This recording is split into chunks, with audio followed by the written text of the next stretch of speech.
ځکه چې د امام هم یو شي ته حلال او ناروا ویلی نو زه دلته ورته وایم چې میخه پرېږده ستا عقیده خرابه شوه ته کافر یې که په دې باندې پوهېږي او د دې خلکو اصلا مقصد څه شی دی په دې ځان پوهېږي د دې خلکو مسله دا ده چې دی وایي چې تا دا خبره وکړله چې قرآن او حدیث دین د دې نه اخوا بل هېڅ شی نه دین کېدی شي نو دی اوس وایي چې ته دا میخه زما د امام د خولې ونه منې چې حلاله ده زه دې خپل قرآن او حدیث کې راوښیه دی ما ته دا چیلنج راکوي یو بند راچوي چې ته وایې چې هر شی په قرآن او حدیث کې میخه راوښیه نو چې نه مې شو درښودلی نو څه چلو شو نو ګوره میخه بل چا حلاله کړې د قرآن او حدیث نه علاوه یو بل چینل هم څنګه شو کلاو شو او بل چینل هم د دین جوړولو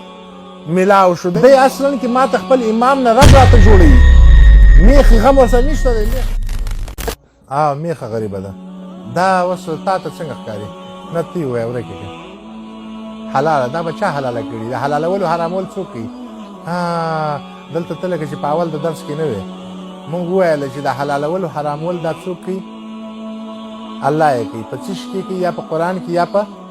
حدیث کې چې په قرآن او حدیث کې دا میخه حلاله نه وي که دا ټول خلک په اتفاق وکړي نه حلالېږي غریبه او چې هلته حرامه نه وي که دا ټول خلک په ټینګ شي نه حرامېږي نو دلته دا زده کړه چې میخې ته په پارسي کې څه شی وایي ګاو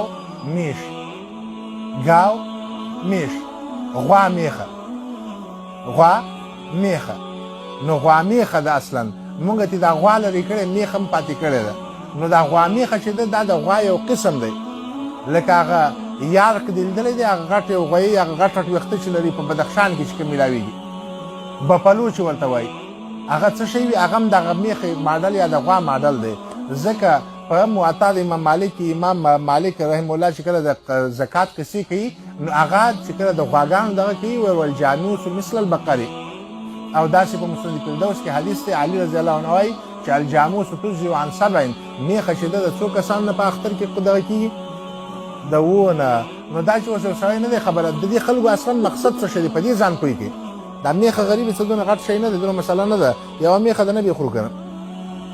د دې خلکو مسله دا ده چې دی وایي چې تا دا خبره وکړله چې قرآن او حدیث دین د دې نه اخوا بل هېڅ شی نه دین کېدی شي نو د ده خیال دا دی چې ده ما پر ده باندې رد وکړي ځکه چې د ده امام هم یو شي ته حلال او ناروا ویلی شي نو دی اوس وایي چې ته دا میخه زما د امام د خولې ونه منې چې حلاله ده زه ته خپل قرآن او حدیث کې راوښیه نو زه دلته ورته وایم چې میخه پرېږده ستا عقیده خرابه شوه ته کافر یې که په دې باندې پوهېږي او که نه پوهېږي نو جاهل یې په دې باندې ستا امام هېڅ حق نه لري چې حلال او حرام وکړي ستا امام هېڅ حق نه لري چې جایز و ناجایز وکړي ستا امام به څه کوي تا ته به د الله او د رسول حکم را رسوي د ځان نه هغه څه شی دې کې به یو قصه ورته وکړم یو ورځ رسول الله صلی الله علیه وسلم ناست دی عادي ابن حاتم طایی قصه خو نوم هم اورېدلی حاتم طایی چې ورته وایي ډېر سخي تېر شوی د ده زوی دی عادي ابن حاتم طایی دا رسول الله صلی الله علیه وسلم ته راغی عیسایي و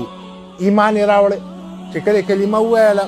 نو دغه ځای کې رسول الله ورته آیتونه وایي یو آیت یې ورته دا ووایي چې دغه نصارا او یهود چې دي که نه اتخذوا احبارهم ورهبانهم اربابا من دون الله دوی د خپلو مولاناګانو نه د خپلو پیر صاحبانو نه خدایان جوړ کړي د چا نه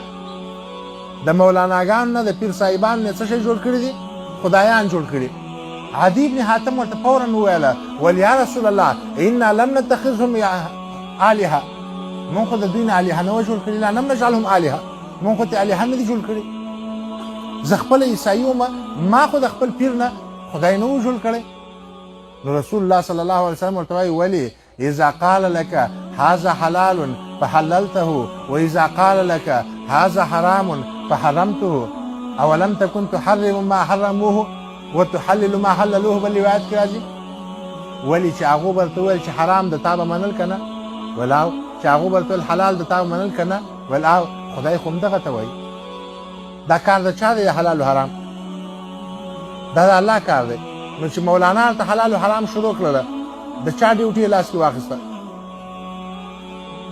نو ځکه وایي چې د خپل مولاناګانو نه الهه جوړ کړي دي اربابا من دون الله ربان یې جوړ کړي نو دی اصلا کې ما ته خپل امام نه رب راته جوړوي میخې غم ورسره نشته دی میخه غریب خپل کار کوي دی ما ته دا چیلنج راکوي یو بند راچوي چې ته وایې چې هر شی په قرآن او حدیث کې میخه راوښیه نو چې نه مې شو دروښودلی نو څه چلو شو نو ګوره میخه بل چا حلاله کړې د قرآن او حدیث نه علاوه یو بل چینل هم څنګه شو کلاو شو او بل چینل هم د دین جوړولو ملاو شو دی راته دا بل دریم چینل ثابتوي او زه دا زور لګوم چې نه چینلونه څو دي فقط ځکه چې دا دین د چا دی الله غیر د اسلام نه بل دین قبلوي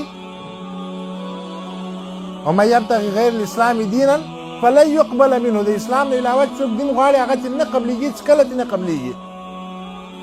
او اسلام د کوم ځای نه راځي قرآن او حدیث دی د قرآن او حدیث په دغه کې متوازي او بل چینل جوړول غواړي دغې دپاره دا میخه کوي